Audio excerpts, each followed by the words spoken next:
Om Shanti, 1st April 1982.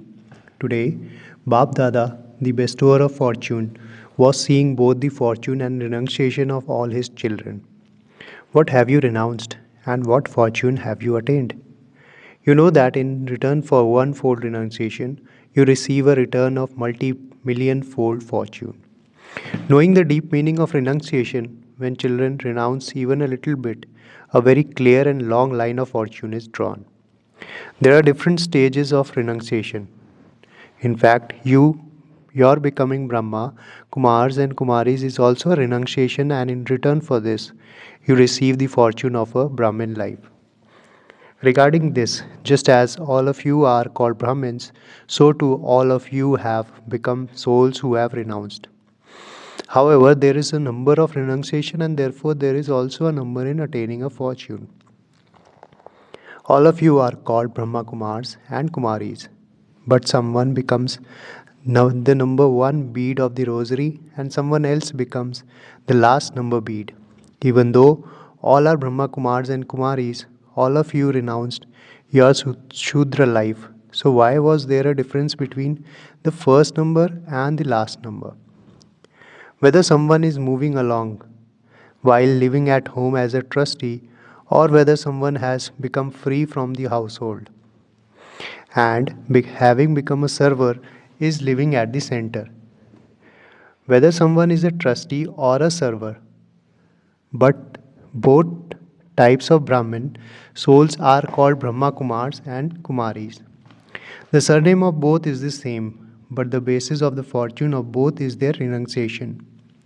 It cannot be said that to become a server and to live at the center is the most elevated renunciation or fortune. Even trustee souls can claim a very good number in the rosary through their attitude of renunciation. However, the trustee should be one who is truthful and has a clean and honest heart. Both have a right to attain a fortune. However, the basis of drawing a line of elevated fortune is to have elevated thoughts and to perform elevated karma. Whether you are a trustee soul or a server soul, both of you can claim a number on this basis. Both of you have full authority to create your fortune. You can create whatever fortune you want to whatever extent you want. At the conference age, according to the drama, time has received a blessing from the bestower of blessings.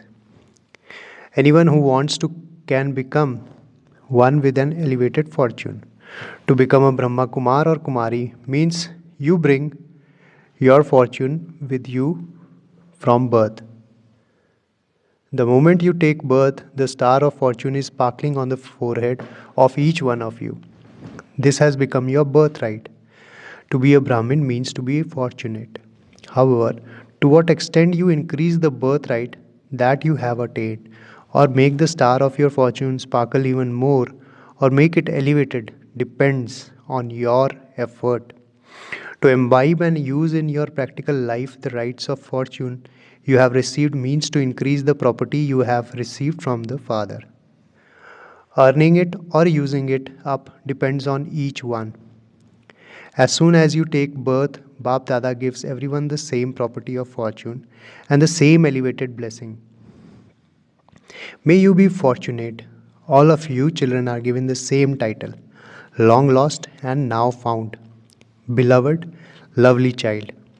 He hasn't said to some, you are the long lost and now found child, and to others, you are not the long lost and now found child.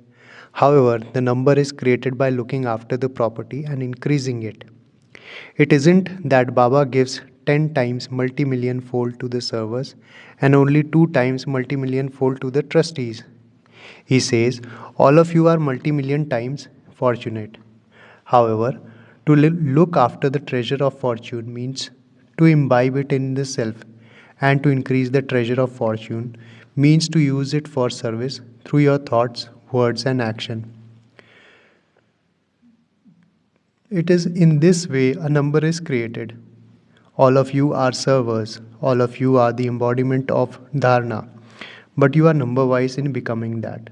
Some have become complete with all virtues, and some have become complete with some virtues.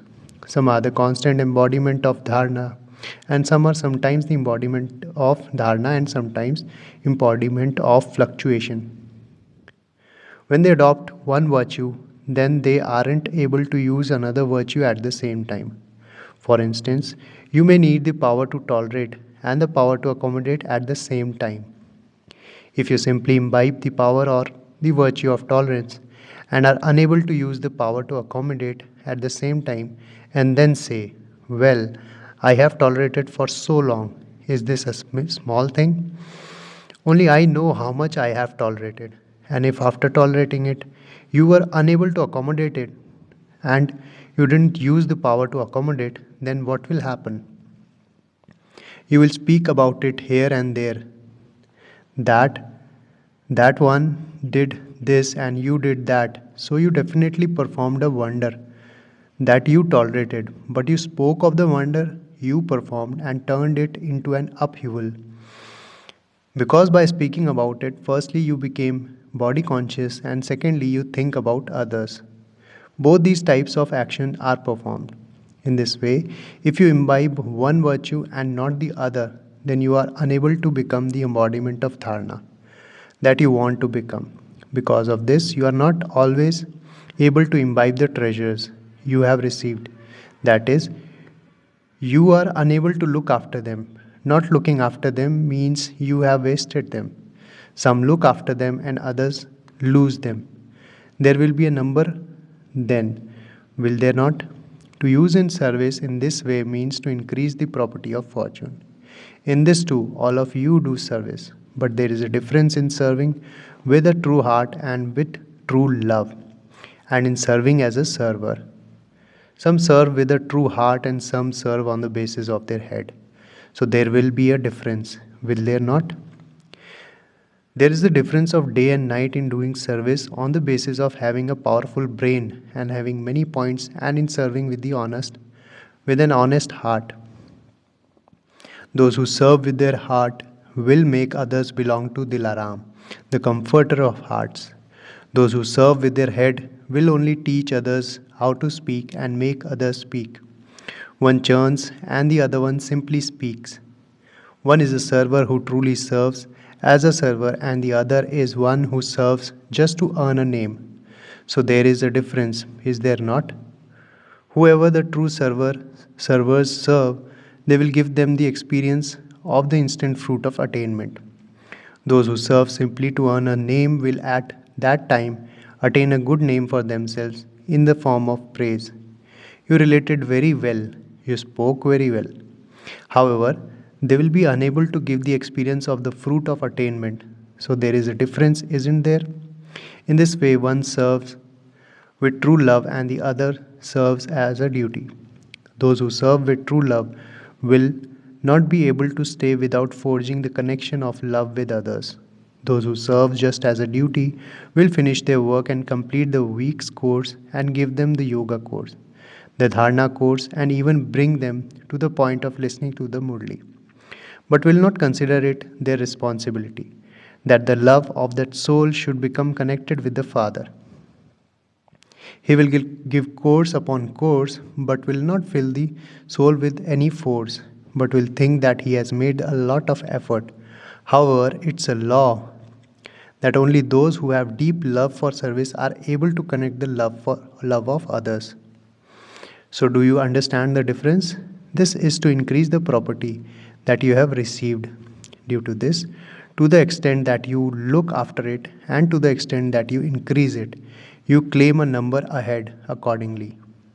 The bestower of fortune distributed the same fortune to everyone. However, some become those who earn and some become those who waste. Some become those who use it up and finish everything. This is why there are two types of rosary and why it is number wise in each rosary. Do you understand why the numbers were created? So Bab Dada was seeing the fortune of renunciation. The wonderful game of renunciation is also unending. I will tell you about that some other time. Acha. To those who have an elevated fortune, to the true servers who constantly increase their line of fortune. Though through low elevated thoughts and elevated action. Through elevated thoughts and elevated action. To those who constantly bring into their life all virtues and all powers. To those who give every soul the instant fruit, that is, to those who make others the embodiment of attainment, to the elevated renunciates, and to those with an elevated fortune who constantly look after and increase the rights and treasures received from the Father, to the constant servers who are the embodiment of Dharna. Bap Dada's love, remembrance, and Namaste.